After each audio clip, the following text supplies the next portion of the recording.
I got to say, I enjoy being around Danny. He's got so much energy. One of those guys you always want to be around, I know, and I really enjoyed always chatting with Danny. Danny Gare. I love Talley's personality and then his intentionality about coming back and really speaking some words of wisdom to young players. At the 40. He's going all the way. Darryl Talley scores. It's nice to see everybody here, and we're all complimenting each other so well. I love to see that. Darryl, it's been a while.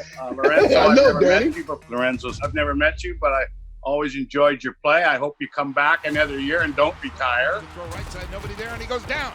He is sacked. And Stu Barnes, my man. Over the line to Barnes with a shot. He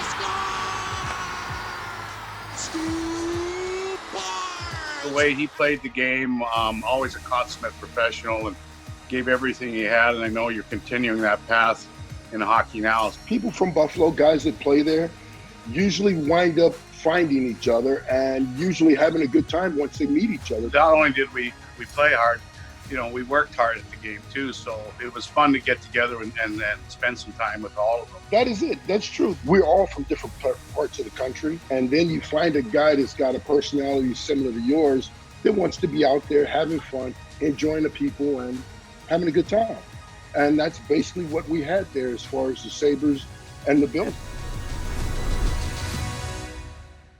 Welcome to Captain's Circle, presented by Labatt Blue Light, the third in a series of special events we're hosting this summer to celebrate leadership and foster discussions between captains of the Sabres and Bills. And in this episode, we have four captains whose careers spanned over 5 decades of Buffalo sports, but never did their careers overlap in our city. In Danny Gare's first season with the Buffalo Sabres, he tied for the team lead in playoff goals with 7, helping his squad to Game 6 of the Stanley Cup Final. In his playoff career here, no player scored more overtime or game-winning goals as a Sabre than Danny. In Stu Barnes' first season with the Buffalo Sabres, he had a team-high 7 playoff goals, tied for the team lead, and led his team to Game 6 of the Stanley Cup Final. In Stu's playoff career in Buffalo, no player scored more overtime goals or game winners than Stu. Great to have both these former Sabre captains with us today. Maddie? I'd like to introduce 2 former Bills linebackers you don't want to mess with. 2 leaders who captained the Bills during very different eras. First, Darryl Talley, who played 12 seasons for the Bills and is Buffalo's all-time leading tackler, racking up 1,137 tackles, a 2-time Pro Bowler and a Bills Wall of Fame member who never missed a game in those 12 seasons. And then there's Lorenzo Alexander, who played just 4 seasons with the Bills, but sometimes I think it was 12 seasons too, with the impact that he made on the team and in the community with his leadership skills. Lorenzo was the Bills captain for 3 straight years, a 2-time Pro Bowler, and posted 12.5 sacks in his first season with the Bills. Now, this episode is all about the leadership skills and all about your captaincy on your teams. Darryl, during your era, a lot of the responsibilities of a captain were split with each other. And we had Jim Kelly on last week, and he spoke to your leadership qualities as being a vocal leader in the locker room. I'd like you to share what some of those examples were of you establishing a team culture and how you saw your responsibilities as a leader. I've never told this story out loud, but I will tell it today. We're playing in Rich Stadium. We're playing the Houston Oilers. And Warren Moon's having his way with us, which everybody knows. And they're doing everything they could do to us, running up and down the field on us like we were Swiss cheese. We go in at halftime. I'm mad. I'm yelling at everybody. We better start playing the second half. If we don't, I said a few other words in between. There were a lot of explicit non-words that I would like to use on this air that I used. And I told him, I said, if you don't go back out there and play, we're going to fight. I would fight anybody. And I told him, we're going to go back out here and fight, or we're going to fight. Right when Chris Dishman intercepted the ball, run the ball back for the touchdown, I looked at Eddie Abramowski and Mark Pike. And I said, don't worry, I got him right where I want. And they both looked at me like I'd lost my mind. Leonard Smith had got a penalty for hitting the guy out of bounds. And I told Marv, I said, Coach, leave him alone. I told him to hit everybody. Hit them all, because I didn't want anybody to walk off that field. I said, if they walk off this field, they will not play next week. they're not us. From that point forward, we decided to dismantle the Houston Oilers. And it all started because of a threat. So I did hold up my end of the bargain. I cussed everybody out, Nice. fought with them, but we got it done. Great. Well, certainly in this episode, guys, we want to touch on how captains earn the respect of their teammates and earn the role of captain. We dubbed this gearing up for greatness by establishing yourself as a leader on a team. How does one do that? Stu, for you, I mean, it was your fourth stop in the NHL. How did you earn that respect after a little bit of time here in Buffalo to wear the C? I think for me, I learned early on in my career. I was fortunate to play for Lindy Ruff, who was our head coach there in Buffalo, and a guy named Roger Nielsen, who you guys know in the hockey world. What a great man he was, and really taught me the right way to play the game day after day, how to be a good pro. And then I think over the years leading up to my time in Buffalo, I tried to stay with that. When I got in Buffalo, you mentioned the 7 goals in playoffs that year, but I'm glad you glossed over the 27-game goalless drought that preceded that, Duffer. That was, but I appreciate that. I'll bring it up now, just in the sense of, as frustrating as it was, I really just kind of stayed to try to be the same person and try to be a good teammate, try to be, work hard on the ice, do the right things day after day after day. And I think that probably, people looked at me like, hey, this guy's, somewhat level-headed as far as handling stress at the rink every day. And then I think just trying to be a good teammate, like we talked about, trying to be someone that, as Darryl mentioned, when things are rough, that you have the ability to stand up and challenge teammates, challenge yourself. And that's what I tried to do. I tried to lead by example. If there was an uncomfortable situation, say, hey guys, this isn't good enough. We've got to be better, and we've got to move forward here and try to represent, myself, my teammates, and the logo as best I can. And Darryl, you were part of the Bills for the 4 straight Super Bowls runs, but you were also a part of this team long before they ascended to greatness. You experienced back-to-back 2-14 seasons in 84 and 85, being an important piece to turning this team into the success that we've all seen. And you just spoke to the vocal leadership skills that you provided to a team and being vocal in times where it was tough and where you had to demand more out of your teammates.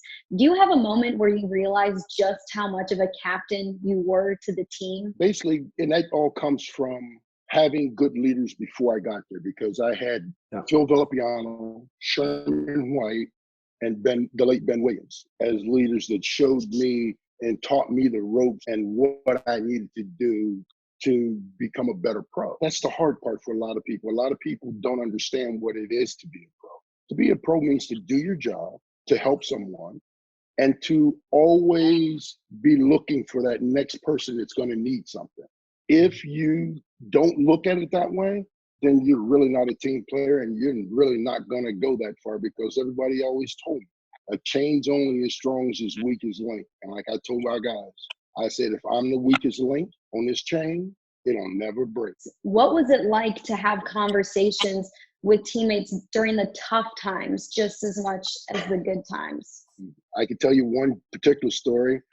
We're playing in New York. Bruce Smith is sick. We're out there playing, and he's over on the sideline sick, sipping some soup, Campbell's chicken noodle soup on the sideline. And I'm out here getting my tail kicked. I told him, I said, look, you got to get off the bench and come out here and help me. You got to come help me fight. I'm out here fighting by myself. And there's 2 of them and there's only 1 of me. So you need to get up and come help me now. And I'm yelling at him in the game on the sidelines. He's sick. He looks up at me. He throws his suit down. He comes back out on the field and plays. Words can be so powerful on the field and off the field. But more than words, sometimes actions can be just as powerful. Speaking of actions, you wore Spider-Man sleeves in a lot of your games. So tell me about the persona of Spider-Man and how that played into you as a player, as a leader, as a person, as a football player. Well, Spider-Man, as you know, has always arrived just in time, in the nick of time to help somebody out. And as a player, I like to think of myself as a guy that's going to arrive right in time to make the play or to help somebody else, or I will be that guy that provides you with the information. Spider-Man, in my opinion, is always somebody that's trying to help someone. He's trying to get his friends out of trouble. He doesn't want anybody to go down a wrong path. So he tries to steer them down the right way. And that was basically what I did. I tried to use my long arms to catch people and drag them down from the back. So, yes, I identified a lot with Spider-Man. Danny, what changed for you when you became captain? Because it wasn't like the guy that you were, taking the C from was leaving. I mean, Jim Schoenfeld was still a big part of the team. So what changed, and how did you change for that letter to be bestowed upon you? That's a good question. And when I look back at it, to me, I thought Jim Schoenfeld was one of the best leaders and captains I'd ever played with. And I played with some real good ones and guys like Yzerman and Messier and so forth. But Shoney had a difference of philosophy with Punch Imlach in that time period. And I remember coming into training camp, and Marcel Pronobo was our head coach at the time. And I think it was my fourth year, I can't remember. But it was, Shoney had some issues with the captaincy with Punch and back and forth and so forth in the off season.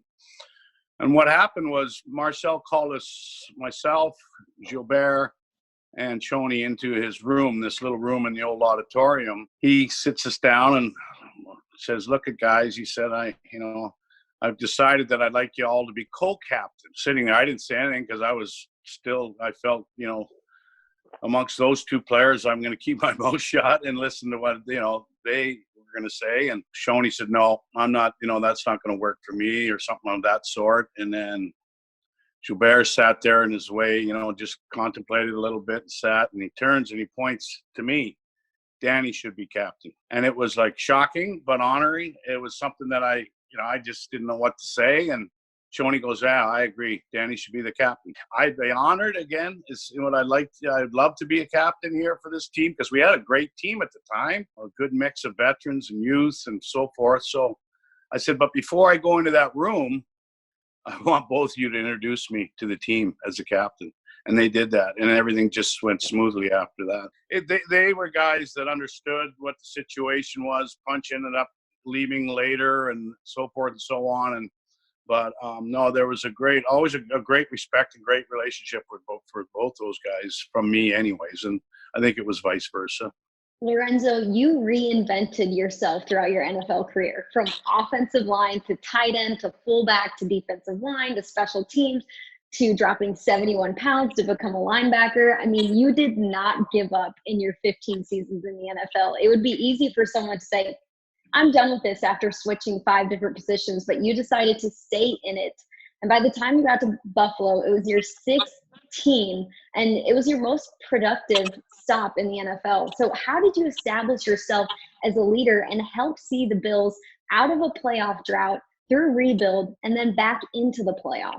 I think just consistency. You kind of talked about my career there, and I think just being a consistent dude throughout that time, where I played with a lot of guys that was on this Bills team in prior situations, whether it was with some of the other teams that I played with priorly. And so when I walked into this locker room, I think a lot of guys knew who I was. And I think that's key to understanding, always building great relationships, because you never know when you're going to come back in contact with somebody. So you never want to burn any bridges or treat anybody wrongly, because at some point you're going to intersect again. We all know the NFL is a very small and intimate group, just like sports in general. And so being able to come into this locker room, there were already, 4 or 5 guys that I had played with. And so I think there was a comfort level there. It was really just, continue to be myself. It's not like I tried to do anything differently.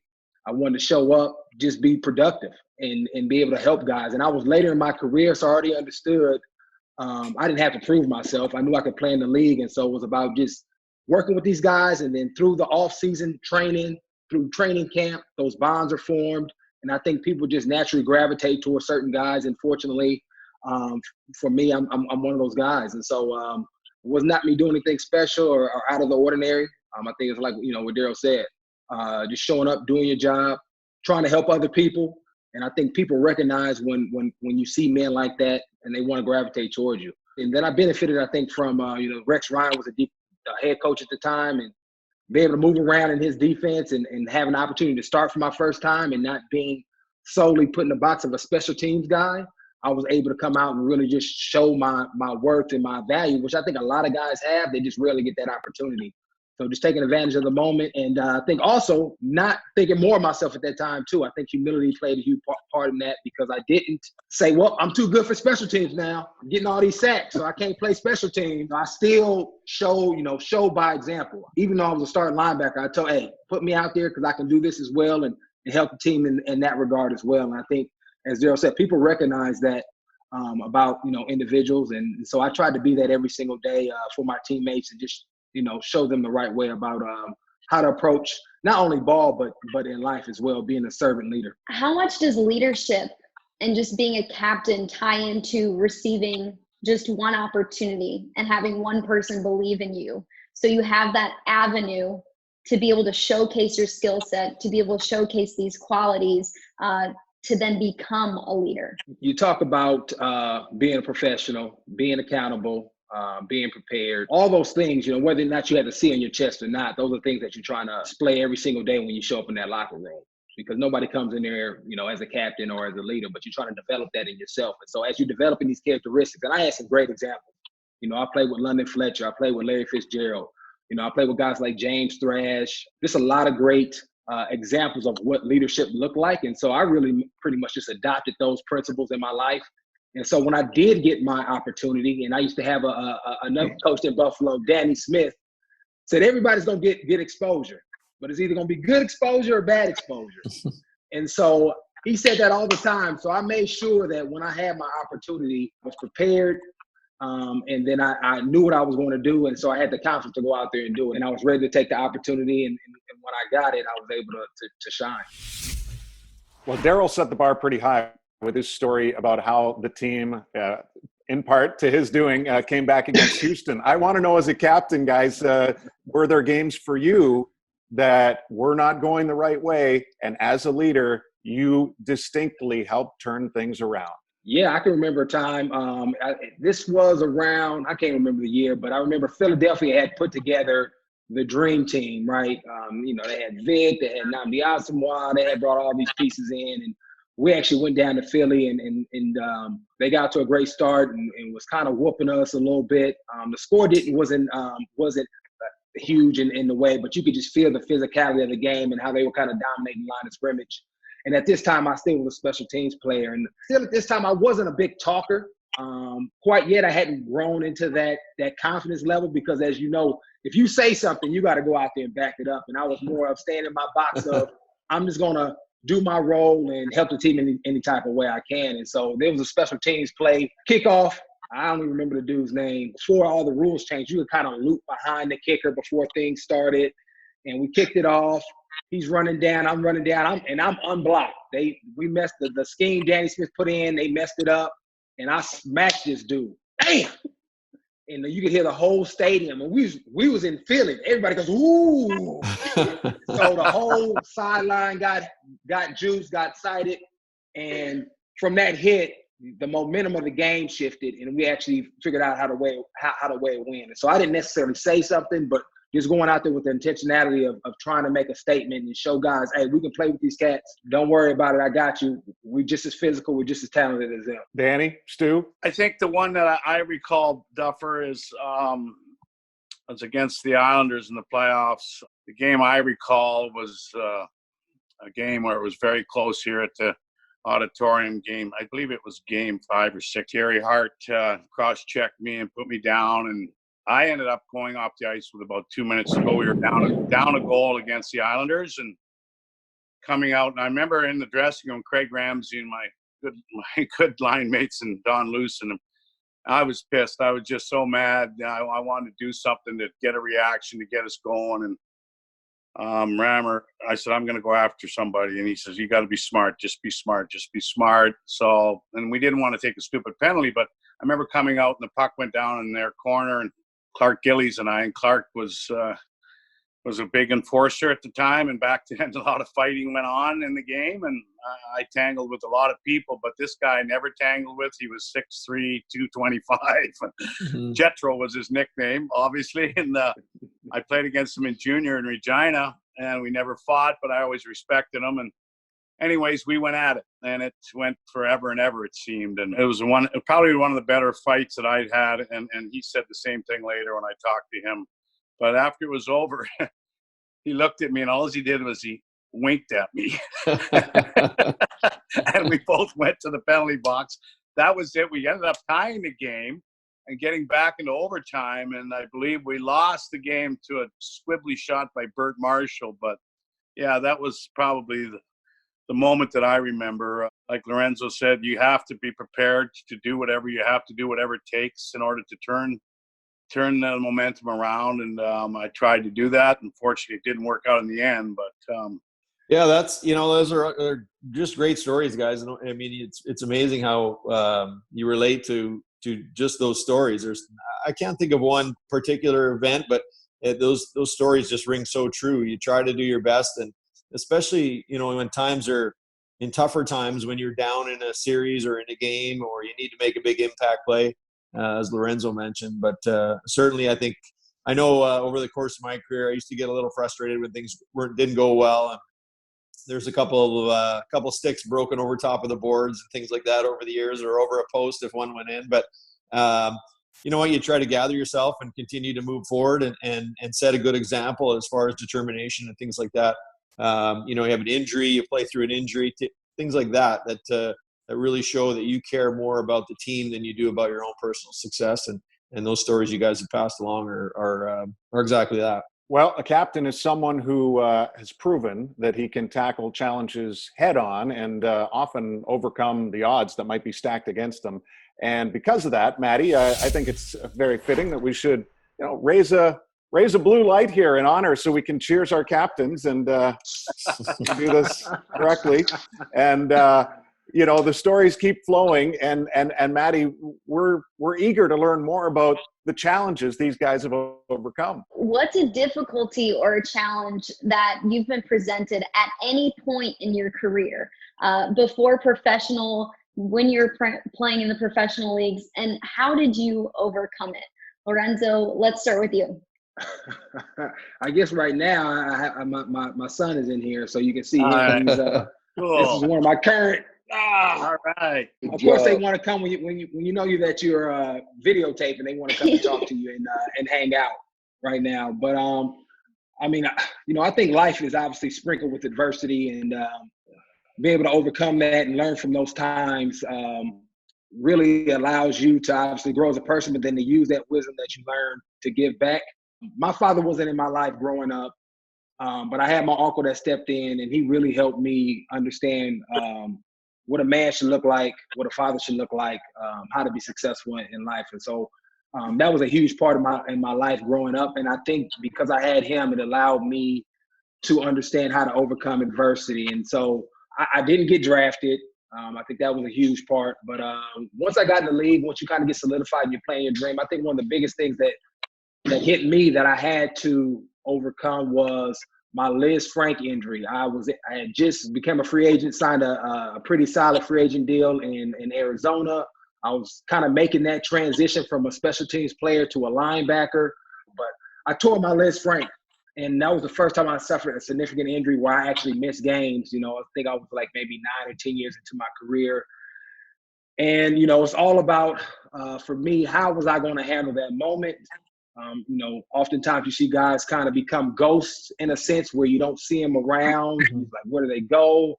And I had already built relationships. I was looked at as a leader in some ways. And so for me, it was about, trying to overcome my own pain because I wanted to play. And so I think a lot of guys just kind of stay away from the facility because you hearing the game plan, you're watching guys practice. And so you want to be a part of that, so they kind of stay away. But I didn't want to do that because I knew I could still provide some value as far as I'm watching film with some young guys. Hey, you may want to try to do this. I'm at a game. I could be on the sideline. Hey, you may want to think about doing this. So I tried to find a way where I could just be another coach and just still be their brother. But it was very hard because I did want to be out on the field. I did want to play. I was going through an injury that I was told that possibly could end my career. And I think – I thought I was helping them, but being around those men and the way they supported me through that time gave me a lot of strength and energy to kind of fight and get back and want to be around those guys kind of moving forward. Yeah, I think overcoming obstacles really shows what type of leader and what type of person you are. So, Stu, is there time in your career that you can point to where you had to overcome adversity? I think from the outside looking in, everybody always thinks it's all shiny and everything's great and easy and all that kind of thing. But it's difficult. I was always told when I was younger that you'll never play. You're too small.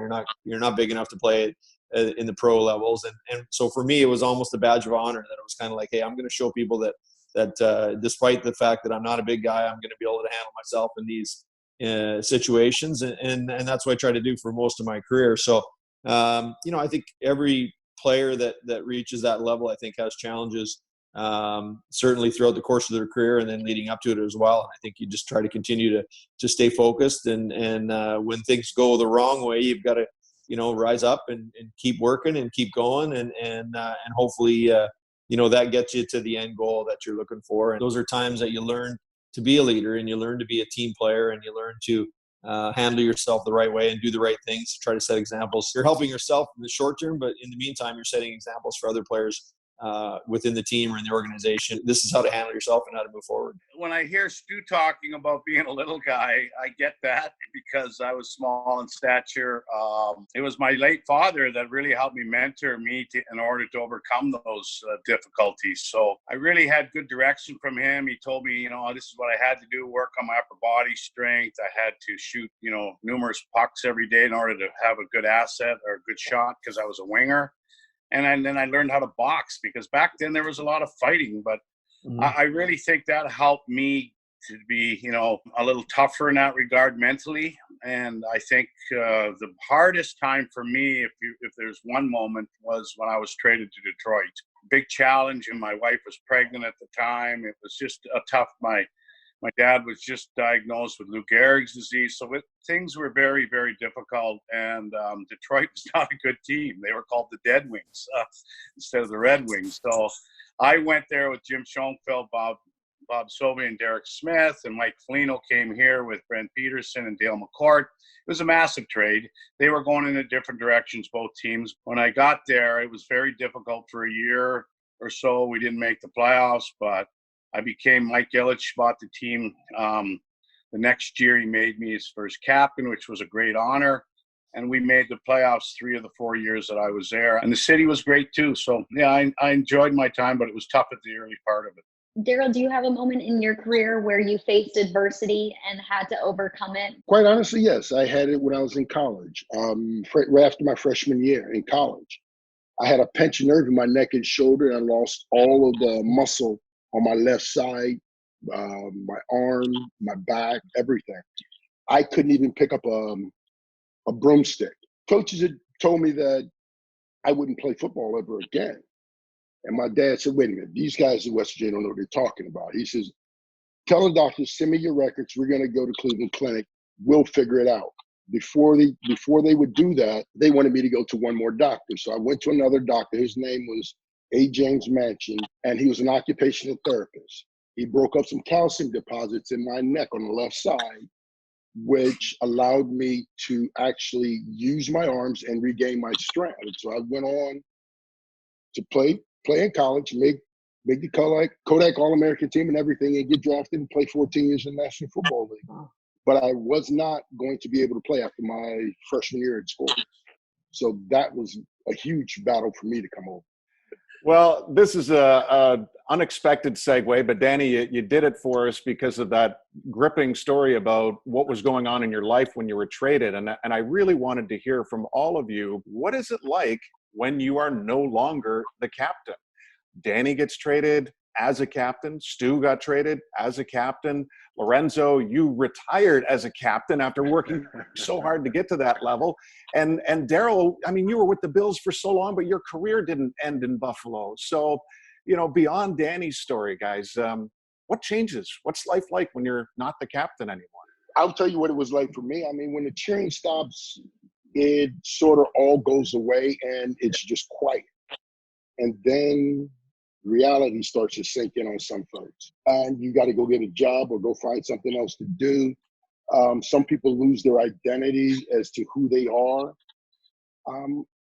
I didn't necessarily lose my identity. I just was lost in not knowing where I wanted to go and what I wanted to do next. I had never plan for a succession plan in playing football. So that's something that was my fault. I didn't do that because it wasn't taught to you. Nobody came along and showed you how to put those things together. You learn those as you grow as an NFL player. And then you have people that are around you to supposedly to help you and teach you to do things the right way. I have actually, I guess, 2 times where I transitioned, because before I got to Buffalo, I was a captain in Washington, and they didn't sign me back. So that's pretty much saying, well, you're not good enough, at least in the player's mind. And so for me, I understood that whether I had to see on my chest or not, I was still Lorenzo Alexander, a leader in a locker room. And so as I transitioned to the next team, I tried to carry those same type of traits with me, and just being the same guy, because that's what got me there. And so I think as I transition away from the game, obviously no longer even being able to be in a locker room, I'm very thankful for men like Darryl that showed me what it looked like life after football, talked about their struggles. I knew who I was as a man, that it wasn't solely wrapped up in football defining who I was, but understanding that football was just merely a vehicle for myself. But it just shifted with me and my wife now leading our kids to be great human beings, trying to impact our community. So I think that's how I've kind of handled it. And I try to also let other people try to see that as well, because you still are who you are, even once you have left that team. And now you just have to be able to have the wherewithal just to transfer to that next thing. And that's the hard part, right, Darryl? And guys, what's that Figuring next thing that I out. can, figuring that out. And so that's probably been the hardest part. But I still try to be a leader in every aspect of where I'm at, whether it's at home, community, mentoring, still trying to live those same principles that I did when I was in the locker room every day.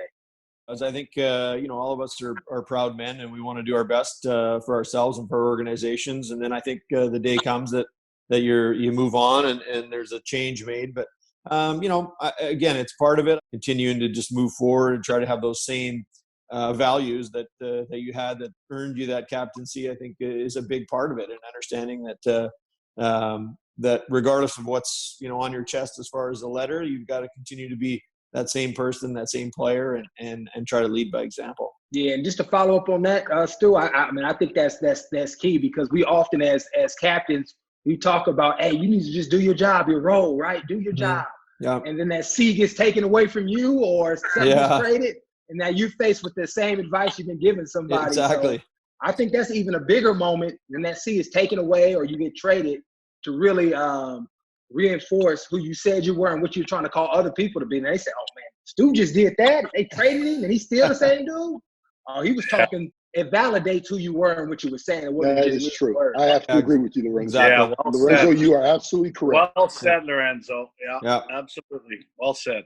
And Lorenzo, your retirement came at such a pivotal moment for our nation. You found a way to use your voice in speaking out about racial injustice, which is a topic that's dominating our news feed, our thoughts, and our streets right now. So how have you been using your voice as a leader during this time? I think the biggest thing I've been trying to do is just try to be a bridge. That same thing as I talked about earlier in the locker room.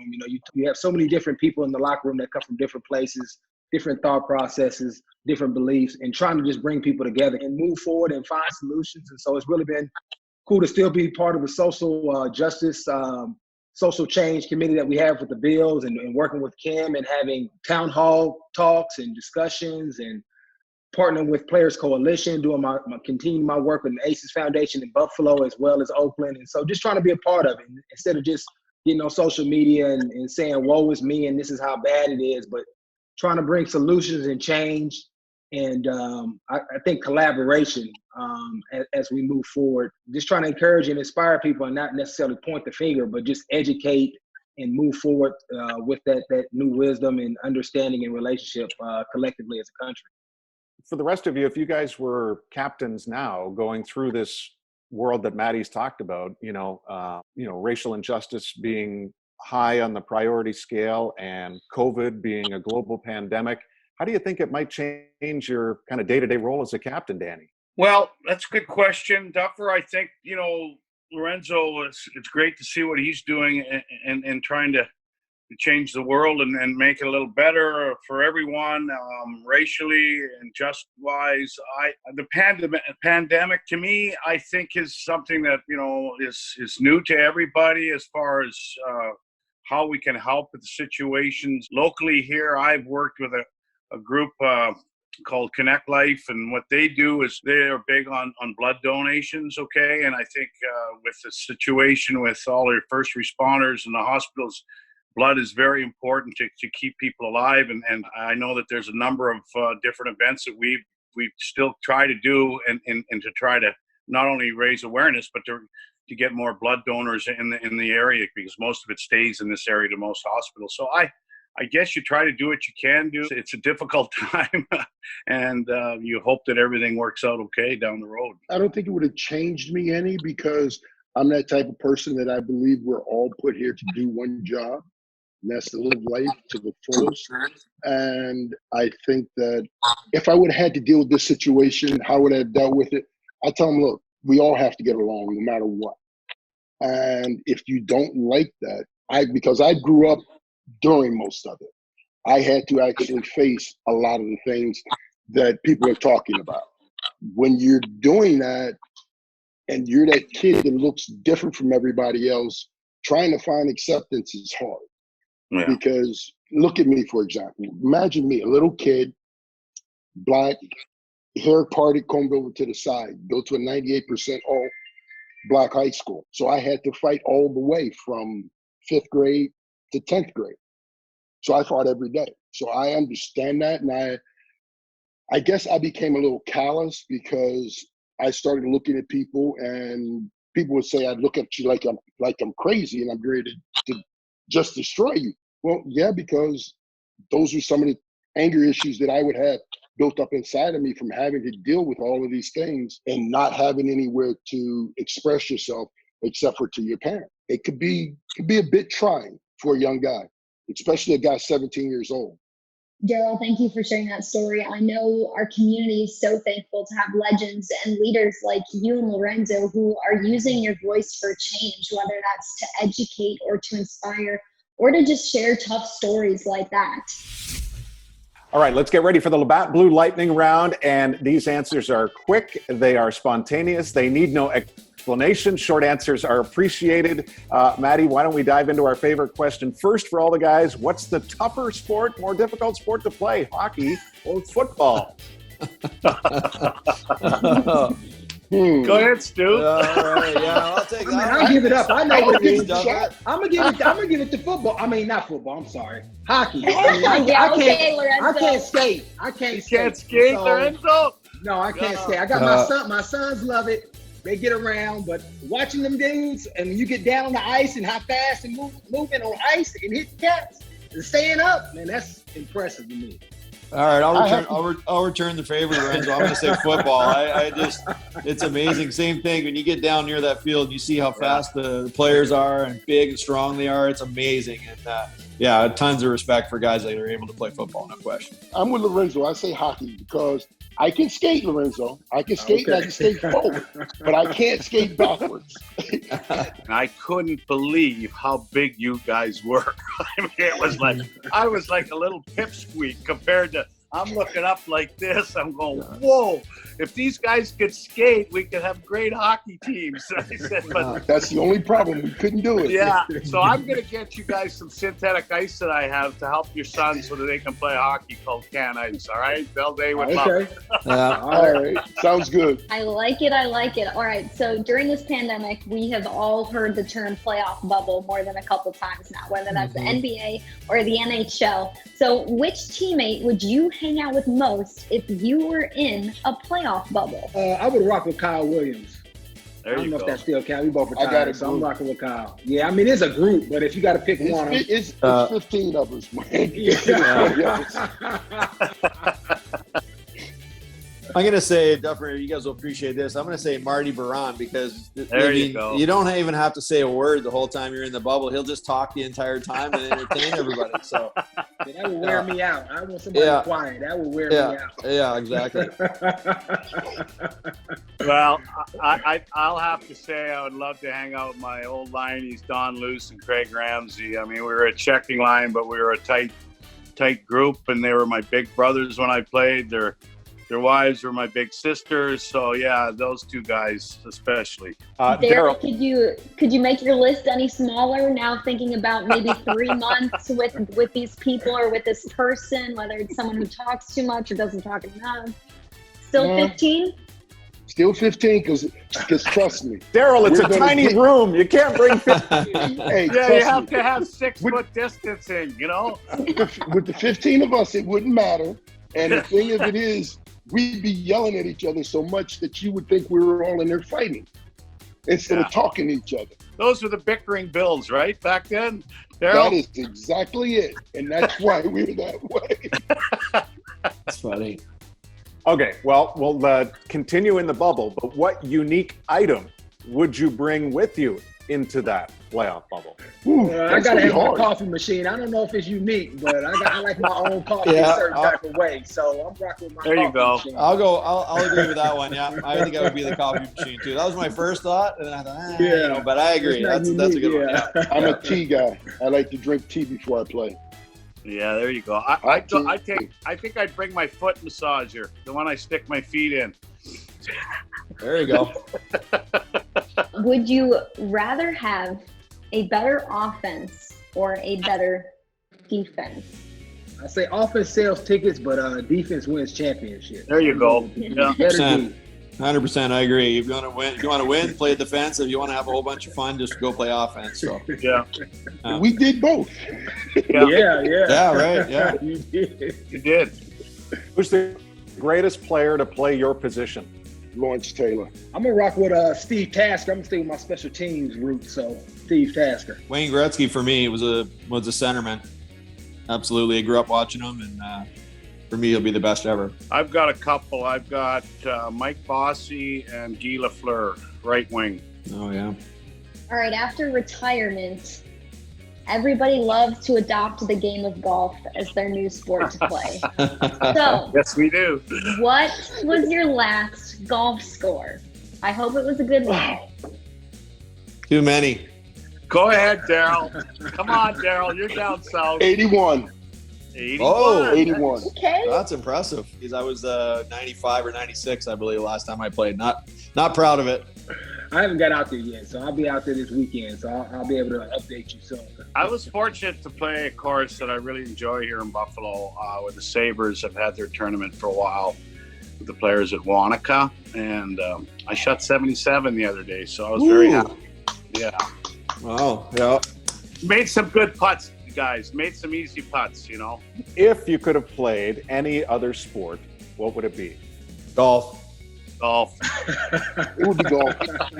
I want to say golf, so I can walk around and be lazy. Yeah. I'm with you. And look at everybody. They're going off all their hindsight 2020. That's all that wisdom speaking right now. But I would have been a hoop player. I mean, if I could have been anything growing up, I would have loved to have been a hoop player. Golf obviously is easy on the body. Hey, Lorenzo. You play a long time. You know what else? And Darryl, the ball doesn't move. You know, it stays still. It doesn't move around. You don't get hit. You know. I love the idea of a senior tour too, so you can have your career, and then when you're done, forever. you just keep going. Yeah, just keep playing.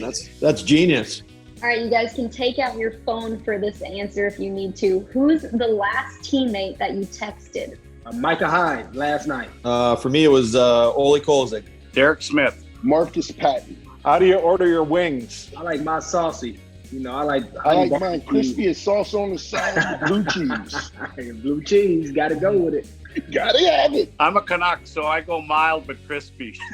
Yeah, I'm the same way. I'm mild dipping my toe into medium sometimes.